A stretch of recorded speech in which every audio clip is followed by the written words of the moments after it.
আমি তো প্রথমে ভাবছিলাম এটা ন্যাচারাল পানি, পরে দেখি এটা কৃত্রিম পানি। শীত শীত ভাব, কিসের জানি অভাব। আরে তোমরা যা ভাবছো ওটা না পারলে আমার হচ্ছে সোয়েটারের অভাব।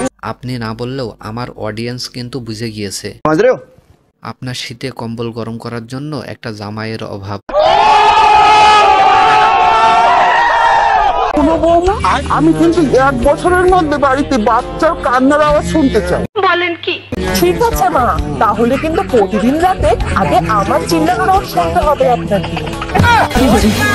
ভাই আমি তো কিছুই বুঝলাম না, প্রতি রাতে চিল্লাইলেই কি বাচ্চা হয়ে যায়? বলছি আপামনি, এত সহজেই যদি সবকিছু হয়ে যায় তো মানুষ সারা রাত ধরে আর লুডো খেলতো না।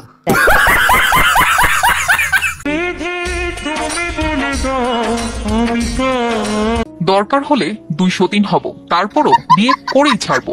বিষয়টা এমনই দাঁড়িয়েছে ঝিনাইদহের সাগান্না গ্রামে। 2 জন তরুণী হাজির হয়েছেন এক প্রেমিকের বাড়িতে। তাদের দাবি বিয়ে করতেই হবে।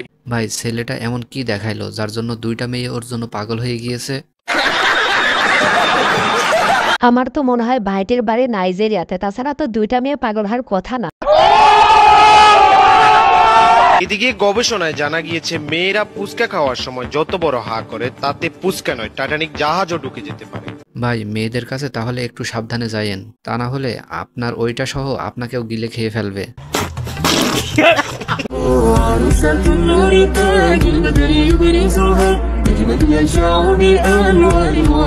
ভাই তুই যদি আল্লাহকে স্মরণ করে এইভাবে নামাজ পড়তিস তাহলে হয়তো জান্নাতে চলে যাইতিস। তা না করে তুই গার্লফ্রেন্ডকে ভিডিও কলে রেখে নামাজ পড়তেছিস। তোর জন্য তো জাহান্নামের সুন্দর একটা জায়গা রেডি হয়ে আছে।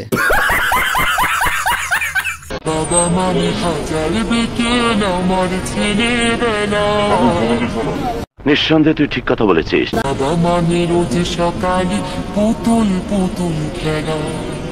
শত কষ্ট হলেও একজন বাবা তার মেয়ের সব আবদার, সব শখ পূরণ করে, যার বাস্তব প্রমাণ এই ভিডিওটি। আমি মদ খেয়ে আমি বাসায় যাচ্ছি, মদ আমি অনেস্ট বলবো, মদ অর্ধেক ক্যারি করে নিয়ে আমি বাসায় যাচ্ছি। আমরা বাংলাদেশে বসবাস করি, ধর্মেই তো না ধরলে কি আপনাদের পেটে ব্যথা জমাবে?